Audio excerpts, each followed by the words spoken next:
મારું નામ રમેશ જયરામ સપકાલ।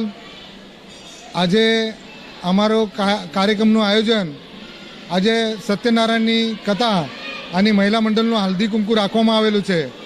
અમે મહારાષ્ટ્રથી આવેલા છે। 1969થી અહીંયા સ્થાપના અમારી થઈ ગયેલી છે અને એમાં અમારા સમાજ સંપૂર્ણ એકત્ર થાય, બધાને એકબીજાને ઓળખી શકે એના માટે અમે આ વર્ષમાં એકવાર સત્યનારાયણની કથાની મહિલા મંડળના હલ્દી કુંકુનું કાર્યક્રમ રાખીએ છીએ। એને આજે સમાજને અમારે બી આગળ લેવા માટે આજે સમાજ ખરેખર બહુ પછાડી છે, પણ અમારે એકબીજાને સંગઠન કરીને ઓળખાણથી અને બધા ગામના જે સમાજના લોકો છે એ બધાને ભેગા કરીને આજે અમે સુરત આ શહેરમાં એક વર્ષમાં આ કાર્યક્રમ રાખીએ છીએ અને એકબીજાને એક સુખ દુઃખમાં બધાને એક સહકાર મળે એ હિસાબથી અમારો आयोजन होय छे। नमस्कार, माझं नाव अनिल नारायण जाधव। मी महाडमधून आलेलो आहे, रायगड जिल्हा। महाड पंचायत समितीची जी निवडणूक आता झालेली आहे त्या निवडणुकीमध्ये मी शिवसेना पक्षातून बिनविरोध निवडून आलेलो आहे।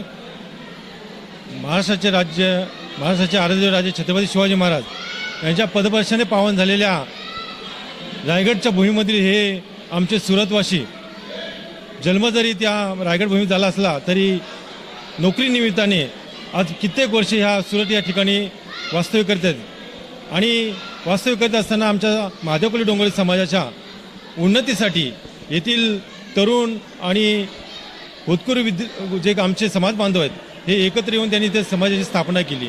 गेली 16 वर्ष या ठिकाणी महादेवकोली डोंगरी समाजाचा हल्दी कुंकू आणि समाजाचा मेळावा मोठ्या उत्साहाने आयोजित करत असतात।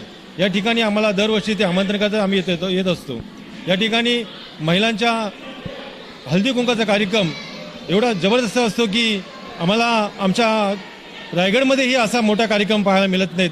मी खरोखर यातल्या आमच्या सुरतवासी महादेवकोली डोंगरी समाजाचं कौतुक करतो की या कार्यक्रमामध्ये सकाळी सत्यनारायणची पूजा, त्यानंतर विविध प्रकारचे सांस्कृतिक कार्यक्रम, भजनांचा कार्यक्रम आणि संध्याकाळी विविध क्षेत्रातील विद्यार्थ्यांचा सत्कार, नंतर भोजन असा भव्य असा कार्यक्रम या ठिकाणी दरवर्षी सादर करत असतो आणि दरवर्षी आम्ही हा गेली 16 वर्ष झाले या ठिकाणी आम्ही दरवर्षी येत असतो। या ठिकाणी बघितलं तर आमच्या ह्या महादेवकोली डोंगर समाजाची त्या ठिकाणी रायगड जिल्ह्यामध्ये शिवाजी छत्रपती महाराजांच्या प्रत्येक गडाच्या पायथ्याशी असलेली आमची ही लोकं, परंतु या ठिकाणी आल्यानंतर त्यांनी जी एकी बांधलेली आहे, एक समाजाची जी संघटना बांधलेली आहे, ही संघटना खरोखर त्याचं अभिनंदन करण्यासारखी गोष्ट आहे। कारण अनेक गावातून जसं महाड, पोलादपूर, माणगाव या ठिकाणामधून सगळे आमचे समाज बांधव एकत्र येऊन या ठिकाणी समाजाची संघटना बांधतात आणि वेगवेगळ्या प्रकारचे कार्यक्रम नव्हे तर समाजाच्या उन्नतीसाठी मग ते सुख दुःखाचे कार्यक्रम या ठिकाणी ते आनंदाने सगळ्यांना सहकार्य करत असतात। मी या सर्व आमच्या समाज बांधवांना आजच्या कार्यक्रमाच्या महाडवासियांच्या तर्फे, रायगड जिल्ह्याच्या वासियांतर्फे नमस्कार। माરું नाम किशोर भैरू गायकवाड़। आज रोज અમે પૂરો રાયગઢ જિલ્લો તાલુકો મહાડના વતની ને અહીંયા લગભગ આજે 50 વર્ષથી સ્થાયી સુરતમાં તે આજનો દિવસ એટલે અમારા માટે બહુ મહત્ત્વનો। જાન્યુઆરી મહિનો એટલે પહેલા મહિનાનો પહેલો તહેવાર સવાસીની અમારામાં કહેવામાં આવે છે, તેમનો ઉત્સવ હોય છે, એને હલ્દી કંકુનું નામ આપવામાં આવે છે। આમાં મકર સંક્રાંતિ પછી રથ સપ્તમી આ બંને તિથિના વચમાં આ તહેવાર ઉજવવાનો હોય છે। હળદ એટલે એક શક્તિ ને કંકુ એટલે એક સૌભાગ્ય। શક્તિ સૌભાગ્યનું પ્રતીક એટલે એ હળદી કંકુ। સવાસીનમાં અંતરાત્મામાં અપ્રાગટ્ય રૂપે જે મા દુર્ગાનું સ્થાન છે તેને પ્રાગટ્ય કરવાનું ઉત્સવ એટલે આ હળદી કંકુનો કાર્યક્રમ।